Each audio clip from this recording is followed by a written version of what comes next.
আল্লাহ রাব্বুল আলামিন বলেন এই কোরআনের ভিতরে কোনো সন্দেহ নাই, এই কোরআনের ভিতরে কোনো ভুল নাই।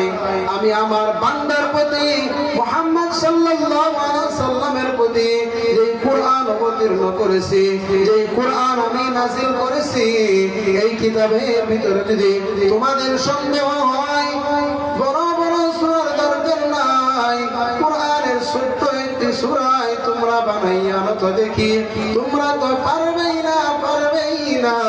তোমাদের যত সাহায্যকারী আছে, তোমরা যে ইনসান সবাই বসে গেল, আমার কোরআনের আয়াতের মতন একটি আয়াত বানাইতে পারবে না।